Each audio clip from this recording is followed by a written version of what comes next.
Good evening, everyone. I want to thank you for attending this evening's webinar. Today, we are going to be presenting information regarding Trameal, Zeal, and Spaskapril, and applications regarding IV and epidural therapies. With us tonight, we have the pleasure of Dr. Kianfa Martinez-Liu. She's a well-respected practitioner with over a decade of experience treating patients with both chronic pain and acute pain, using an interdisciplinary approach of both allopathic medicines and Medi-Natura injection solutions. Dr. Martinez-Liu is ABA board certified in general anesthesia with subsequent special subspecializations in liver and solid organ transplantation, and is ABA and ABPM board certified in the subspecialty of pain management. Dr. Martinez-Liu actively participates in medical research and has numerous published studies. She is a member of numerous societies, including, but not limited to, the ASIPP, the American Society of Anesthesiologists, and the American Pain Society. Currently, Dr. Martinez-Liu practices at Jackson Memorial Hospital and All Pro Medical Center Pain Management Center, located in Hialeah, Pembroke Pines, Wellington, and Hollywood. Dr. Martinez-Liu, how did you become familiar with Trameal and Zeal? Well, that's a very funny story. I just graduated from a pain management fellowship, and I had this old patient who comes in and unravels a little vial that she has in her purse, and she says, "Doctor, I need you to inject this thing." And I take the vial, look at it, and it says Trameal. For God's sakes, I don't know what this is. I give it back to her, and she says, "This is what keeps me going." And then I said, "Fine, how many times have you had this done before?" She goes, "Many times." And I said, "Sure." I had my little, should I say, I was doubtful about what was I about to do, injecting somebody with a medication that I didn't know anything about. I went ahead against my best advice and, broke it, injected on the lady. And then next month, she came back again with a vial just to do it one more time. I say, I need to find out more about these medications. Where does she get it from? How is it possible that I spent all these years and I never heard of this thing? And that was the first few steps that I took in order for me to become familiar with the homeopathic medications that Medi-Natura offers and how I could use it to make my patient's life better. So years passed by. I started reading some literature about them, and I started using them almost on an everyday basis in all the patients I was treating for disc herniations, epidurals, and wherever there was a pain, I could create a combination of these medications to make my patient's life better. So that's how I first became familiar with these products, and that's how I was able to use them to help many people along the line, and I am a firm believer in them. So let's talk a little bit about the medications, how they work. We don't know a lot about the entire mechanism of action, but we know sufficient to make them useful in our day-to-day practice. So Trameal, for example, you're going to be seeing here in this slide, Trameal acts very early at the cascade of inflammation. Trameal acts at the T1, T2 cells and make them reduce interleukin secretion.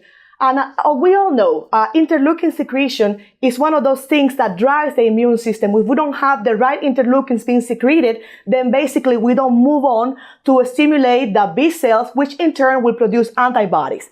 And then the cascade gets amplified because these mast cells will produce both the histamine and heparin as well as the phospholipids.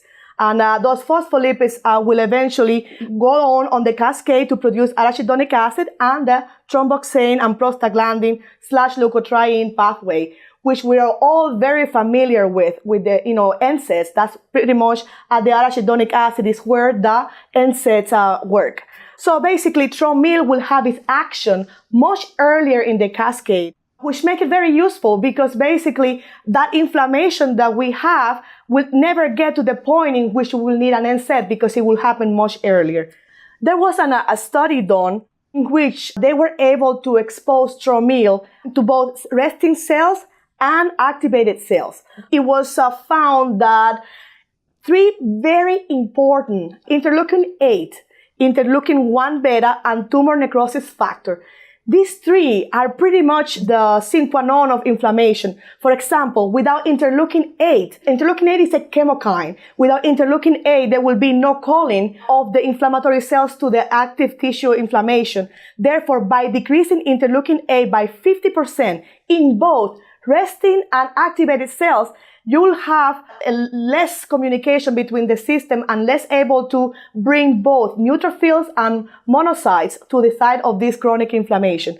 Now, let's talk about tumor necrosis factor alpha. Many autoimmune disorders actually have we use drugs nowadays that will decrease tumor necrosis alpha. Humira, for example, Enbrel. All these medications act at this particular interleukin, and as you could see, resting cells will decrease at 65% the amount of tumor necrosis factor that they will produce, and activated cells will be a 54% reduction in tumor necrosis factor alpha. Interleukin-1 beta, in fact, this is another one of those that pharma companies have targeted to use in rheumatoid arthritis treatment, and now we have FDA-approved medications which will actually target this particular interleukin to decrease it. So Tromil in vitro, this study was done in vitro, will be able to reduce interleukin-1 beta, tumor necrosis factor, and interleukin-8. So now let's talk a little bit about SEAL.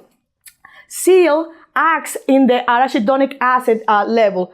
We remember that Tromil does it before. Now SEAL is like after the beta cell activation / mast cell degranulation. In this case, SEAL decreases both cyclooxygenase 1 and 2, and as well as the lipoxygenase pathways.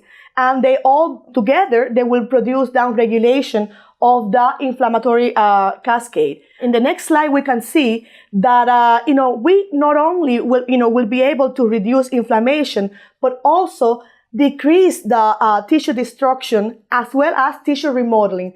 Many of this tissue remodeling is due to the influx of these inflammatory cells, which will not happen because of the combined action of these homeopathics. You have to understand that homeopathic formulations have multiple ingredients, and each one of them, which you can see here in the blue squares, each one works at a different step in the inflammatory response of the body. So in the slide you can read which one works where, but the end result is pretty much the same. You will have decrease in tissue destruction, decreased tissue remodeling, as well as decreased inflammation. And if we have decrease on all that, of course there will be a decrease in tissue acidosis. The Spascupril. Spascupril is more along the lines of reducing spasms that are produced with either nerve damage or coming from the CNS. If you have a nerve that is being pinched by a disc, but that is being pinched either by arthritic formation, what's going to happen that irritated nerve is going to send aberrant signals to the distal muscle. When that aberrant signal reaches the muscle, what happens is that muscle becomes spastic.